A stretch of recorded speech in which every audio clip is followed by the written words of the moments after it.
நிறைய பெண்கள் தங்களது மைண்டில் நிறைய ஐடியாஸ்களையும் நிறைய கனவுகளையும் வைத்திருக்கின்றார்களே தவிர அவற்றை நடைமுறைப்படுத்துவதில் பல சிக்கல்களை எதிர்கொள்கின்றார்கள். ஒரு பெண் முன்னோக்கி செல்ல வேண்டுமானால் அவருக்கு கல்வி அறிவு மிகவும் அவசியம். இஸ்லாமும் அதையே தான் வலியுறுத்துகின்றது. கல்வி என்பது பாடசாலையில் மட்டுமோ அல்லது ஒரு நிறுவனத்தில் மட்டுமோ நீங்கள் கற்றுக்கொள்ள வேண்டிய விடயம் இல்லை. எமக்கு எவ்வளவு கல்வி அறிவு இருந்தும் எவ்வளவு விழிப்புணர்வு இருந்தும் போதாது எமது மனநலம் உளநலம் பிரச்சனையாக இருந்தால்.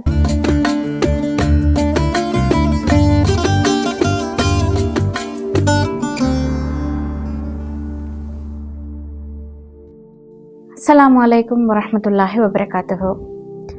ஈமான் டிஜிட்டல் தளத்தினூடாக மற்றும் ஒரு நிகழ்ச்சியினூடாக சந்திப்பதில் பெரும் மகிழ்ச்சி அடைகின்றேன். அல்ஹம்துலில்லாஹ். இன்று நாம் கதைக்கு போகும் தலைப்பு என்னவென்றால், பெண்களை வலிமைப்படுத்தும் கல்வி, விழிப்புணர்வு மற்றும் உளநலம். ஆம், நிறைய சந்தர்ப்பங்களில் நிறைய இடங்களில் பெண்கள் தமது வாழ்க்கையை நான் முன்னேற்ற வேண்டும், நான் முன்னேற வேண்டும், சில இடங்களில் நான் ஒரு சிறந்த தலைவியாக, சிறந்த லீடராக, சிறந்த அடுத்தாக்கள் தங்களை சிறந்த முறையில் ஐடென்டிஃபை பண்ணக்கூடிய ஒரு ரோலாக நாங்கள் மாற வேண்டும், சமூகத்தை வழிநடத்தக்கூடிய ஒருத்தராக நாங்கள் மாற வேண்டும் அப்படின்னு எண்ணுகின்றோம். ஆனென்றால் நிறைய இடங்களில் நாங்கள் அவற்றை அடைய முடியாது தடுமாறுகின்றோம். ஏன் அவ்வாறு நடக்கின்றது? ஆரம்பத்திலிருந்து ஒவ்வொரு பெண் பிள்ளைகளும் ஏதோ ஒரு குறிக்கோளுடன் கல்வி கற்கின்றார்கள். ஆனால் ஏதோ ஒரு இடத்தில், ஏதோ ஒரு தங்களது வாழ்க்கை பயணத்தில் ஒரு பாயிண்டில் அவர்கள் தங்களது கோல்ஸையோ தங்களது கனவுகளையோ இல்லாத தங்களது இலக்குகளையோ நிறைவேறாமல் அவற்றுக்கு போக முடியாமல் தடுமாறுகின்றார்கள். சில நேரம் அவர்கள் ஒரு சின்ன விடயமாக இருக்கட்டும், வாழ்க்கையில் அவர்கள் எதிர்நோக்குகின்ற பிரச்சனைகளுக்காக ஒரு ஃபைனான்ஷியல் ஸ்டேபிலிட்டியை உண்டு பண்ணுவதற்காகவாவது நான் ஏதாவது செய்ய வேண்டும் அப்படின்ற எண்ணம் அவர்களிடத்தில் இருக்கக்கூடும். ஆனால் நிறைய பெண்கள் தங்களது மைண்டில் நிறைய ஐடியாஸ்களையும் நிறைய கனவுகளையும் வைத்திருக்கின்றார்களே தவிர அவற்றை நடைமுறைப்படுத்துவதில் பல சிக்கல்களை எதிர்கொள்கின்றார்கள். ஏன் அவ்வாறு நடக்கின்றது? எவ்வாறு அதை தாண்டி வரலாம்?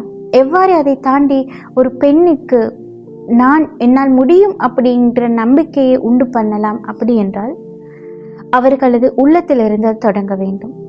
ஆம், நாம் நன்றாக நினைவில் வைத்துக் கொள்ள வேண்டிய ஒரு விடயம், ஒரு பெண் முன்னோக்கி செல்ல வேண்டுமானால் அவருக்கு கல்வி அறிவு மிகவும் அவசியம். இஸ்லாமும் அதையே தான் வலியுறுத்துகின்றது. இஸ்லாம் பெண்களுக்கு கல்வியை மட்டுப்படுத்தவில்லை, ஆண் பெண் இருபாலருக்கும் கல்வி கற்பது கடமை என்று கூறுகின்றது. எனவே கல்வி என்பது உங்களை எங்கோ கொண்டு போய் சேர்க்கக்கூடிய ஒரு விடயம். அந்த கல்வி எவ்வாறு நீங்கள் பெற்றுக்கொள்கின்றீர்கள் அப்படி என்பது ரொம்ப முக்கியம். சரியான கல்வியை பெற்றுக்கொள்கின்றீர்களா? கல்வி என்பது பாடசாலையில் மட்டுமோ அல்லது ஒரு நிறுவனத்தில் மட்டுமோ நீங்கள் கற்றுக்கொள்ள வேண்டிய விடயம் இல்லை. ஒவ்வொரு நாளும் ஒவ்வொரு நிமிடமும் உங்களது வாழ்க்கையை நீங்கள் கல்வியை பெற்றுக்கொள்வதில் செலவழிக்கலாம். உங்களுக்கு இது தொடர்பான கல்வி அறிவை நாங்கள் பெற வேண்டும் என்று நினைத்தால் அதை எவ்வாறினூடாகவும் எந்த தளத்தினூடாகவும் பெற்றுக்கொள்ளலாம். வாசிப்பு என்பது அதற்கு மிகவும் ஒரு துணையாக இருக்கும். அடுத்த விடயம் விழிப்புணர்வு. உண்மையில் ஒரு பெண் முன்னேறுவதற்கான ஐடியாக்களை எடுத்து வைக்கும் பொழுது எங்களுக்கு இந்த விழிப்புணர்வு மிகவும் அவசியம். அது சுய விழிப்புணர்வாக இருக்கட்டும், அதே நேரம் சமூக விழிப்புணர்வாக இருக்கட்டும். அதாவது தனது உரிமை என்ன? ஒரு இடத்துக்கு நாங்கள் செல்லும் போது பெண்ணாக இருக்கின்றோம், ஓகே, பட் எனது உரிமை என்ன? எனக்கு என்ன செய்ய முடியும்? நான் எதிர்நோக்குகின்ற பிரச்சனைகள் என்ன?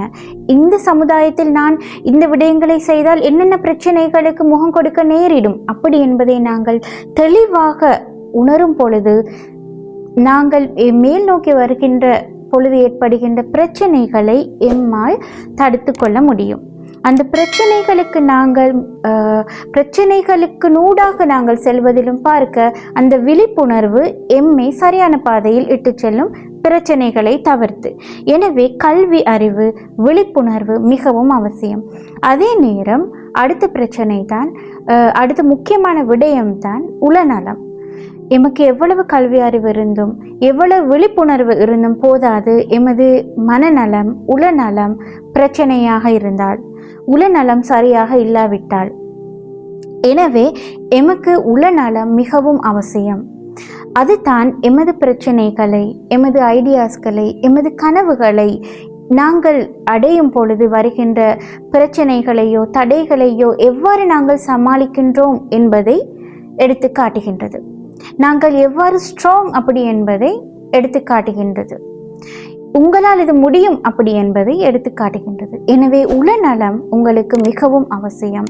இந்த உளநலம்தான் நீங்கள் ஒவ்வொரு ஸ்டெப் முன்வைக்கும் போதும் ஏற்படுகின்ற பேரியர்ஸ், என்னால் இதை செய்ய முடியாது ஏற்படுகின்ற மென்டல் பேரியர்ஸை இல்லாமல் செய்கின்றது. எனவே ஒரு பெண் முன்னேறுவதற்கு, ஒரு பெண்ணின் எம்பவர்மெண்டில் இந்த கல்வி, விழிப்புணர்வு மற்றும் உளநலம் முக்கிய தாக்கம் செலுத்துகின்றது. இந்த 3 விடயங்களும் உங்களால் இந்த 3 விடயங்களையும் சரியாக பெற்றுக்கொள்ள முடியும் என்றால், சரியாக அவற்றை கையாள முடியும் என்றால், ஒரு பெண்ணாக உங்களால் எதையும் சாதிக்க முடியும் என்பதை மறக்காதீர்கள். ஜஸாக்கல்லாஹ் ஹைர்.